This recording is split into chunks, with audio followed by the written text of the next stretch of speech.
Hello बच्चों, उम्मीद करते हैं आप सभी का जेईई मेंस प्रिपरेशन अच्छे से चल रहा है। डेट नज़दीक आ रहे हैं और एनडीए अभ्यास के द्वारा जो भी मॉक टेस्ट हम लोगों को मिल रहा है उनके वीडियो सॉल्यूशंस हमारे पेज में अपलोड होते रहें। और पिछले वीडियो में हम लोगों ने जहां तक सॉल्व किया था क्वेश्चन नंबर 14 तक, और वो था पी ब्लॉक से क्वेश्चन नंबर 14। आज हम लोग कंटिन्यू करेंगे क्वेश्चन नंबर 15 से, जो कि है केमिकल काइनेटिक्स का एक क्वेश्चन, जहाँ पे हम लोगों को बोला जा रहा है कि एक रिएक्शन है, गैसियस रिएक्शन, जिसके लिए इनिशियल प्रेशर 80 किलो पास्कल जब था, हाफ लाइफ 350 सेकेंड से था, और जब इनिशियल प्रेशर 40 किलो पास्कल तक आ गया तो हाफ लाइफ 175 सेकेंड हो गया। मतलब यहाँ पे इतना तो हम लोगों को दिख रहा है कि इनिशियल प्रेशर डिक्रीज़ होने के वजह से half life of the reaction भी डिक्रीज़ हो रहा है। तो इसके लिए हम लोगों को किसी भी nth ऑर्डर रिएक्शन के लिए, जहाँ पे n का वैल्यू कभी भी 1 नहीं हो सकता, उसके लिए टी हाफ का एक general relation with initial pressure, जो कि इन्वर्सली प्रोपोर्शनल होता है टी हाफ के साथ, 1/p⁻n-1। पहले केस में हाफ लाइफ था 350 और अभी के केस में हाफ लाइफ है 175, और इन्वर्सली रिलेटेड होने की वजह से ये 350 जब था उस टाइम पे हाफ लाइफ था 80, 175 के टाइम पे हाफ लाइफ है 40 whole to the power n-1। तो ये बन गया 2, ये 2, मतलब 2 = 1/2 टू द पावर n-1। तो n का वैल्यू कितना होना चाहिए? n का वैल्यू 0 है। तो इसका मतलब ये एक ज़ीरो ऑर्डर रिएक्शन की बात की जा रही है। उम्मीद करते हैं कि क्वेश्चन का आंसर आपको समझ में आ गया होगा। चलते हैं अगले क्वेश्चन की तरफ, क्वेश्चन नंबर 16। यहाँ पे बोल रहे हैं कि एक एक्वस सॉल्यूशन है जिसका ionisation constant for carbonic acid दिया गया है। कार्बोनिक एसिड, ये हम लोगों को पता है कि एक डाइबेसिक एसिड है, मतलब इसका 2 स्टेप डिसोसिएशन होता है। उसमें से पहले स्टेप के टाइम H2CO3 जब डिसोशिएट कर रहा था और बाइकार्बोनेट प्रोटॉन ला रहा था, उस टाइम का Ka1 का वैल्यू हमें दिया गया है 4.2 × 10⁻⁻⁷। फिर बाइकार्बोनेट जब आयोनाइज करना शुरू किया और कार्बोनेट मिला हम लोगों को, उस टाइम पे हम लोगों का डिसोसिएशन कांस्टेंट का वैल्यू 4.8 × 10⁻⁻11 दिया गया है। अभी इसके बेसिस पर वो लोग पूछ रहे हैं कि 0.034 molar solution of carbonic acid के रिस्पेक्ट में कौन से करेक्ट स्टेटमेंट बन रहे हैं। तो करेक्ट स्टेटमेंट की तरफ देखते हैं हम लोग एक बार। Concentration of H+ is double that of carbonate. अब एक चीज़ के ऊपर हम लोगों को ध्यान देना ज़रूरी है, वो क्या है?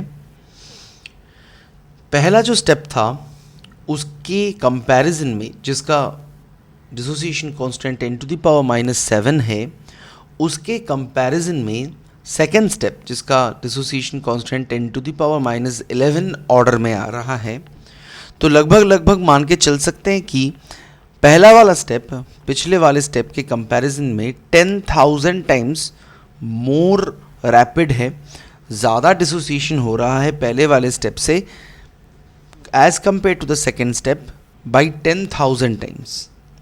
तो इसका मतलब जो Ka1 है उसका वैल्यू Ka2 के कंपैरिजन में बहुत ज़्यादा है। इसका मतलब जो H2CO3 है वो काफ़ी ज़्यादा आयोनाइज कर रहा है एज कंपेयर टू HCO3-। तो H+ की बात हम लोग करें तो H+ जो H2CO3 से आ रहा है वो काफ़ी ज़्यादा होगा जो HCO3 माइनस से आएगा उसके कंपैरिजन में। मतलब H plus concentration by the dissociation of H2CO3 minus will be much in amount as compared to the H plus concentration by the dissociation of HCO3 minus। तो अगर हम लोगों को टोटल H प्लस देखना है तो लगभग तो इससे आने वाला H प्लस इसके कंपैरिजन में नेग्लिजिबल है। तो ये हम लोग तो कह नहीं सकते कि exactly total H plus concentration carbonate के कंपैरिजन में डबल है भी या नहीं। हाँ, इतना तो तय है कि H प्लस कंसेंट्रेशन कार्बोनेट के कंसेंट्रेशन से ज़्यादा है, बट डबल वो नहीं पता। नेक्स्ट स्टेटमेंट में बोल रहे हैं concentration of carbonate is 0.03 molar. नहीं जी, बिल्कुल पॉसिबल हो ही नहीं सकता, क्योंकि कार्बोनिक एसिड लिया ही गया है 0.034 मोलर, और कार्बोनिक एसिड है एक वीक इलेक्ट्रोलाइट, तो 100% डिसोसिएशन तो मुमकिन है ही नहीं, तो इक्वल कंसेंट्रेशन ऑफ कार्बोनेट तो पॉसिबल नहीं है। और कार्बोनेट का कंसेंट्रेशन बाइकार्बोनेट से ज़्यादा भी पॉसिबल नहीं है, क्योंकि पहला स्टेप ज़्यादा हो रहा है नेक्स्ट स्टेप सेकंड स्टेप के कंपैरिजन में। लास्ट स्टेटमेंट में क्या बोल रहे हैं, कंसेंट्रेशन ऑफ H प्लस और concentration of bicarbonate are approximately equal. अब वही सेम लॉजिक जो पहले वाले में कर रहे थे, बाइकार्बोनेट कंसेंट्रेशन कुछ है, पहले स्टेप के कंपैरिजन में ये वाला और ये वाला तो सेम है, और इस H प्लस का कंसेंट्रेशन इस H प्लस से बहुत ज़्यादा होने की वजह से total H plus concentration carbonic acid के डिसोसिएशन से आने वाले H प्लस कंसेंट्रेशन के लगभग बराबर होगा। तो हम लोग रफली और अप्रॉक्सीमेटली कह सकते हैं ये वाला बाइकार्बोनेट कंसेंट्रेशन ऑफ और H plus concentration almost equal होगा। तो ऑप्शन डी होगा हम लोगों का करेक्ट आंसर। चलते हैं अगले सवाल। यहाँ पे 3 हलाइड कंपाउंड्स दिए गए हैं और उसके बेसिस पर कंपैरिजन पूछे जा रहे हैं कि arrange CCl bond length of these compounds in decreasing order. बढ़िया है। तो हम लोगों को कुछ दिखने को मिल रहा है यहाँ पे। पहला वाला जो है ये वाला कार्बन sp3 है,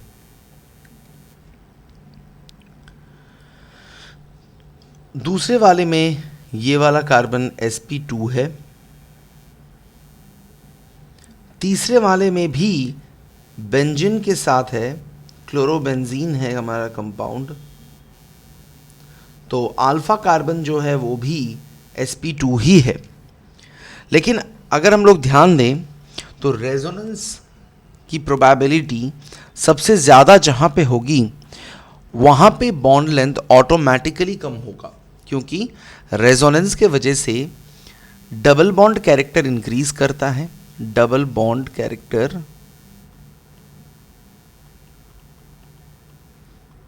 इंक्रीज करेगा अगर रेजोनेंस एक्सटेंट इंक्रीज हो रहा है, और रेजोनेंस के साथ ही साथ डबल बॉन्ड क्योंकि बढ़ रहा है तो बॉन्ड लेंथ तो डिक्रीज होगा। तो यहाँ पे सबसे ज़्यादा रेजोनेंस हम लोगों को कहाँ देखने को मिल सकता है, बेंजीन रिंग के साथ delocalisation of lone pair over chlorine वो मैक्सिमम होने वाला है, और मैक्सिमम डीलोकलाइजेशन की पॉसिबिलिटी भी क्लोरोबेंजीन पे है, क्योंकि अराइल हैलाइड्स पे delocalisation of pi electrons maximum होते हैं। तो हम लोग डीलोकलाइजेशन को ध्यान में रखें। डीलोकलाइजेशन वो सबसे ज़्यादा हो रहा है थर्ड वाले में, उसके बाद सेकंड वाले में, और फर्स्ट वाले में तो डीलोकलाइजेशन है ही नहीं, क्योंकि ये वाला कार्बन sp3 है। sp3 कार्बन कभी भी डीलोकलाइजेशन या रेजोनेंस पे पार्टिसिपेट नहीं कर सकते। तो क्योंकि बॉन्ड लेंथ इसका उल्टा ऑर्डर होगा, तो बॉन्ड लेंथ का ऑर्डर हम लोगों को होना चाहिए फर्स्ट वाले का मैक्सिमम, क्योंकि ये प्योरली सिग्मा बॉन्ड है, फिर दूसरे वाला, फिर थर्ड वन। तो ये वाला ऑप्शन हम लोगों को ऑप्शन ए पे मिल रहा है। क्लासिक जीओसी का प्रॉब्लम है, आसान है, बेसिक कंसेप्ट्स के ऊपर बेस्ड। चलते हैं अगले सवाल की तरफ। Shape of XeOF4 by VSEPR theory. अब इसको थोड़ा हम लोग शॉर्ट अप्रोच पे करने की कोशिश कर रहे हैं। देख लीजिए, XeOF4 है, सेंट्रल एटम बनता दिख रहा है जेनन, जिसका वैलेंस शेल में 8 इलेक्ट्रॉन्स हैं, 4 टर्मिनल फ्लोरीन हैं जिनका एक एक का कंट्रीब्यूशन 1 है, इलेक्ट्रॉनिक कंट्रीब्यूशन। ऑक्सीजन है बाईवैलेंट, तो 2 बॉन्ड तो ये बनाएगा सेंट्रल एटम के साथ, एक सिग्मा और एक पाई। तो उस हिसाब से देखा जाए टोटल कंट्रीब्यूशन ऑक्सीजन की तरफ से हो गया 0, क्योंकि सिग्मा के लिए वो प्लस कंट्रीब्यूट करता है, तो पाई के लिए -1 भी कंट्रीब्यूट करता है, तो टोटल कैंसिल हो गया 0। तो टोटल नंबर ऑफ इलेक्ट्रॉन्स हम लोगों का बन गया 12। अगर ये 12 है मतलब स्ट्रक्चर होना चाहिए ऑक्टाहेड्रल। बढ़िया है जी। तो ऑक्टाहेड्रल के हिसाब से देखा जाए तो आप कहीं भी, क्योंकि ये ट्राइगोनल प्लैनेट तो नहीं है जहाँ पे बेंस रूल अप्लाई करना पड़े, आप कहीं पे भी किसी भी एटम को प्लेस कर सकते हैं। तो फ्लोरीन्स को हम लोगों ने यहाँ पे प्लेस कर दिया। ऑक्सीजन डबल बॉन्ड बनाएगा, तो 1 2 3 4 5 6 जेनन ने अपना 6 electron out of 8 electrons utilise कर लिए हैं, मतलब बाकी के 2 लोन पेयर बनके ऐसे रहेंगे। तो ये कुछ ऐसा देखने को मिल रहा है हमें, एक पिरामिड की तरह, स्क्वायर पिरामिड की तरह। हालांकि ऑप्शन स्क्वायर पिरामिडल ही दिया गया है, पर याद रखिएगा loan pair bond pair repulsion होगा, जो हम लोगों को BRF5 में एक बहुत ही अच्छा क्वेश्चन देखने को मिल जाता है कि in the BRF5 molecule how many FBRF 90 degree bonds are there, जिसका आंसर 0 होता है, क्योंकि वहाँ पे lone pair bond pair repulsion के वजह से सारे के सारे बॉन्ड्स 90 डिग्री से डेविएट कर जाते हैं। सेम लॉजिक यहाँ पे भी एप्लीकेबल होगा, और उस हिसाब से देखा जाए तो ये एग्जैक्टली स्क्वायर तो नहीं रहेगा, एक पकर्ड स्क्वायर बन जाएगा, जिसके वजह से ये पकर्ड और या फिर बोल सकते हैं डिस्टॉर्टेड स्क्वायर पिरामिडल है। हालांकि वैसा कोई ऑप्शन तो है नहीं, तो हम लोग स्क्वायर पिरामिडल को ही करेक्ट मानेंगे। चलते हैं अगले सवाल की तरफ। शानदार है। अगले सवाल में हम लोगों को पॉलीमर से कुछ पूछा जा रहा है, लगता है मेमोरी बेस्ड क्वेश्चन है। कॉलम ए के साथ कॉलम बी का मैच पूछा जा रहा है। कॉलम ए पे हम लोगों को कुछ पॉलीमर्स देखने को मिल रहे हैं,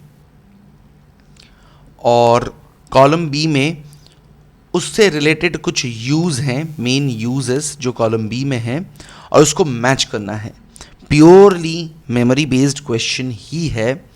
एनसीईआरटी का रेफरेंस लेंगे, एनसीईआरटी से ही देखेंगे सारे के सारे यूज़, वहीं से हम लोग फोकस रखेंगे। तो पॉलीस्टेरीन हम लोग देखें, रिवाइज कर लेंगे थोड़ा। पॉलीस्टेरीन अगर हम लोग देखें तो उसका यूज़ हम लोग टॉय मैन्युफैक्चर के लिए बनाते हैं। टॉय मैन्युफैक्चरिंग के लिए हम लोग पॉलीस्टेरीन का यूज़ करते हैं। तो ए के साथ थर्ड वाले का तो एक मैच मिल गया।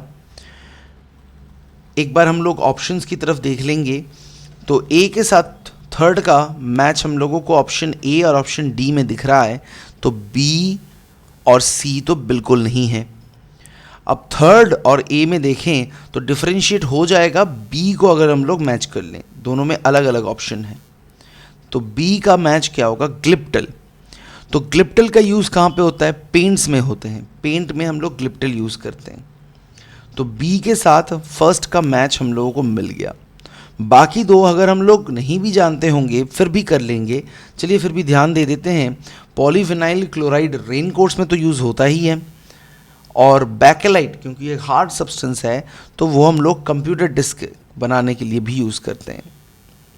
तो ए के साथ 3, बी के साथ 1, सी के साथ हम लोगों को मिल रहा है सेकंड, और डी के साथ हम लोगों को मिल रहा है फोर्थ। तो हम लोगों का कौन सा ऑप्शन बन गया? Option A.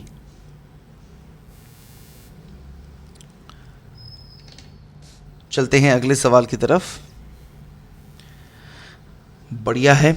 अगला सवाल हम लोगों को सॉल्यूशन केमिस्ट्री से शायद बनता हुआ दिख रहा है। बोला जा रहा है कि ratio of delta TB by केबी,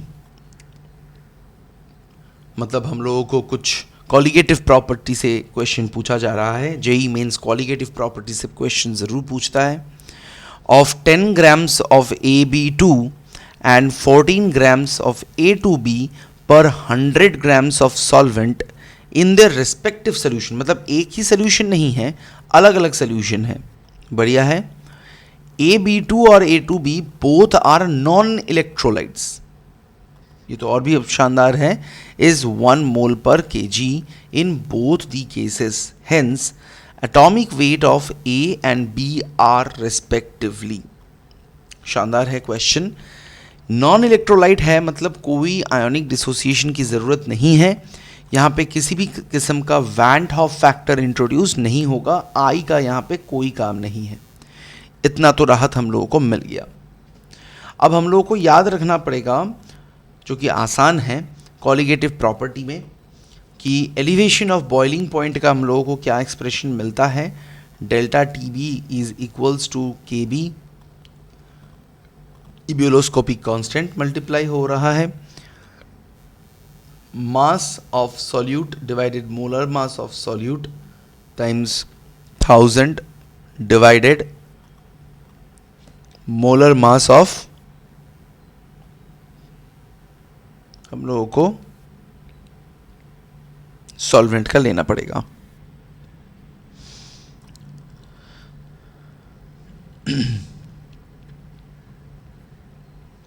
तो यहां पे कुछ ऐसा बोला जा रहा है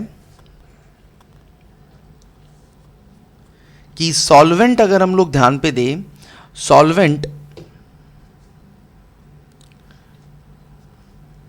हम लोगों को ठीक से कुछ बताया नहीं जा रहा, और AB2 पहले सोल्यूशन में 10 ग्राम लिया गया था और A2B को सेकेंड सोल्यूशन में 14 ग्राम्स लिए गए थे, इतना बताया गया है बस। सॉल्वेंट का तो कुछ एग्जैक्ट जिक्र हालांकि नहीं है। 100 ग्राम्स ऑफ सॉल्वेंट है, इतना बताया गया है हम लोगों को। अच्छा है, तो हम लोगों को ये पता है कि डेल्टा टीबी डिवाइडेड केबी, उसका रेशियो हम लोगों को दोनों ही केसेस में बताया गया है 1। तो हम लोग पहले केस की बात करें, मतलब AB2 की बात करें, तो वो W2 10 ग्राम दिया गया है पहले केस में, इंटू 1000 है, डिवाइडेड 100 ग्राम्स ऑफ सॉल्वेंट दिया गया है, इसको हम लोग M नहीं W बना लेते हैं,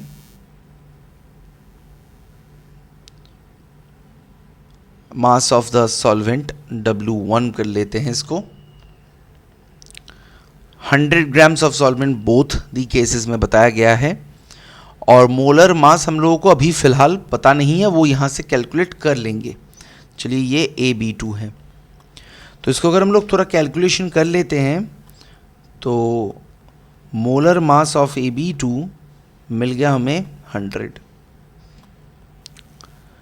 तो एटॉमिक मास ऑफ A पकड़ लेते हैं, या फिर चलिए एटॉमिक मास ऑफ A को हम लोग x मान लेते हैं, एटॉमिक मास ऑफ B को हम लोग y मान लेते हैं। तो क्या होना चाहिए? x प्लस 2y इक्वल्स 100, ये हम लोगों को एक इक्वेशन मिल गया। और A2B के टाइम पे कुछ ऐसा बोला जा रहा था, similarly delta TB by KB फिर से 1 ही है, लेकिन अब की बार हम लोगों को 14 ग्राम्स 14 ग्राम हम लोगों को लिया गया है A2B, 1000 multiplied by 100 into molar mass of A two B, वो हम लोग निकाल सकते हैं यहाँ से। और molar mass of A two B हम लोगों का निकल गया 140। तो ए का हम लोगों ने एटॉमिक मास मान लिया था x, y का और b का y, तो यहाँ से हम लोगों को मिल जाएगा 2x प्लस वाई इक्वल्स 140। तो ये हम लोग मान लेते हैं सेकेंड इक्वेशन है। तो